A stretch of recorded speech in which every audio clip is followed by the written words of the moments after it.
I used to be afraid of my own voice. My mother said it never made sense to her how I could be so confident when I talked to my family and friends, but when I went out, I was so timid. I remember growing up and being afraid to talk to strangers. It wasn't that I feared the sound of my voice. I was afraid that I would sound less intelligent than I knew I was. Finding words and forming sentences was such a daily battle for me that I found it easier to not speak up at all. My mother resorted to forcing me to talk in public spaces. I can remember the anxiety I had every time we went out to eat. I tried to memorize my orders at specific restaurants like a script so that I wouldn't have to fight with my feelings to get the words out. This fear of words definitely affected my performance in school, but in a different way from one would expect. My favorite subjects in school were English because of the way that I had to think about what I was going to say before I had to say it. A setting where rules govern the formation of sentences because the real world seemed to lack them. Writing became my passion.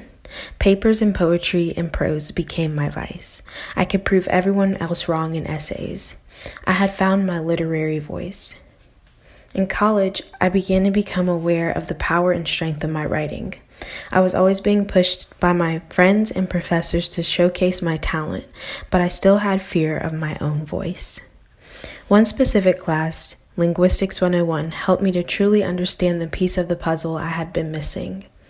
Where I once thought that speaking in person had no rules, that class taught me of the importance of dialect and voice. We valued the cultural and individual uniqueness of the way a person spoke, not how perfectly they could make their sentence. I had my literary voice already, but now I had found my literal voice, my voice. This knowledge was the confidence I needed to showcase my talent. It motivated me to perform spoken word pieces in class for projects, but also to try out for the premier spoken word group on UNC's campus, Ebony Reader's Onyx Theater, aka EROT.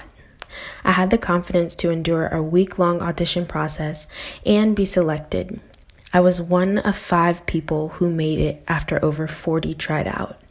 It was beautiful to not only find a new strength, but to strengthen the writing skills I already had.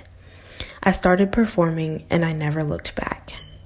I capture audiences with my voice, the one that I found through a fear of speaking, but a passion for writing. I really think I finally connected my ideal self with my real self. I thrive off the thrill of telling my story. And I am so proud of the little girl who found her voice when she turned her anxiety into her identity.